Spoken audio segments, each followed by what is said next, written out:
महापालिका आणि जिल्हा परिषद निवडणुकीनंतर मंगळवारी पालकमंत्री जयकुमार गोरे यांच्या अध्यक्षतेखाली जिल्हा नियोजन समितीची बैठक झाली आहे। जिल्हा नियोजन समितीच्या सभागृहात आयोजित नियोजन समितीच्या बैठकीत पालकमंत्री जयकुमार गोरे यांनी बोलताना सांगितलं की जिल्हा वार्षिक योजना सर्वसाधारण सन 2026-27 साठी राज्य शासनानं ठरवून दिलेली आर्थिक मर्यादा 693 कोटी 90 लाख रुपये होती। त्यामध्ये 300 कोटींची अतिरिक्त मागणीसह 993.90 कोटी, अनुसूचित जाती उपाययोजना 147 कोटी आणि आदिवासी उपाययोजना बाह्य क्षेत्र 5,44,54,00,000 रुपये असा एकूण 1,146 कोटी 34,54,00,000 प्रारूप आराखडा पालकमंत्री जयकुमार गोरे यांच्या अध्यक्षतेखालील जिल्हा नियोजन समितीनं मान्य केला।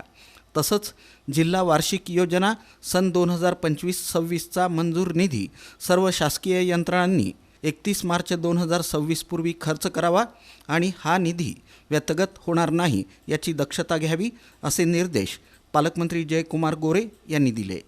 यावेळी महापौर विनायक कोंड्याल, आमदार सुभाष देशमुख, आमदार राजीव खरे, आमदार समाधान आवताडे, आमदार उत्तम जानकर, आमदार नारायण पाटील, आमदार अभिजित पाटील ऑनलाईन, प्रभारी जिल्हाधिकारी गणेश निराळी, मुख्य कार्यकारी अधिकारी कुलदीप जंगम, पालिका आयुक्त डॉक्टर सचिन ओंबासे, उपवनसंरक्षक कुलराज सिंग, अतिरिक्त पोलीस अधीक्षक प्रीतम यावलकर, जिल्हा नियोजन अधिकारी दिलीप पवार, सहाय्यक नियोजन अधिकारी श्रीकांत कुंटला यांच्यासह सर्व संबंधित शासकीय यंत्रणा प्रमुख उपस्थित होते। या प्रसंगी आमदार सुभाष देशमुख, आमदार राजीव खरे, आमदार अभिजित पाटील, आमदार उत्तम जानकर, आमदार देवेंद्र कोठे, आमदार समाधान आवताडे, आमदार नारायण पाटील यांनी नियोजन समितीमध्ये विविध मागण्या आणि सूचना मांडल्या। तसंच त्यांच्या मतदारसंघात विकास कामांसाठी निधीची मागणी केली।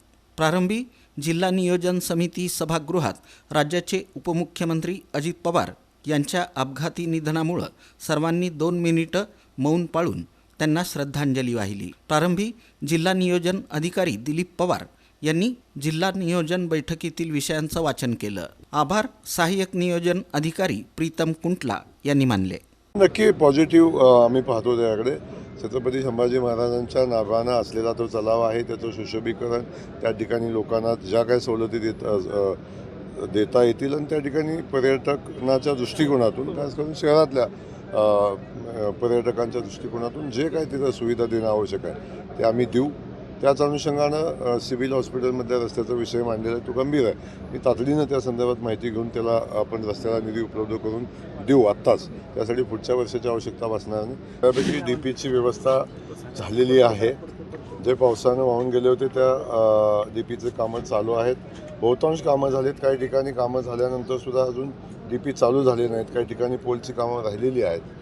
शेवटी शेतकऱ्यांचा प्रश्न असल्यामुळे महत्त्वाचा प्रश्न आहे, त्यामुळे लोकप्रतिनिधींच्या भावना ज्या आहेत त्या योग्य आहेत।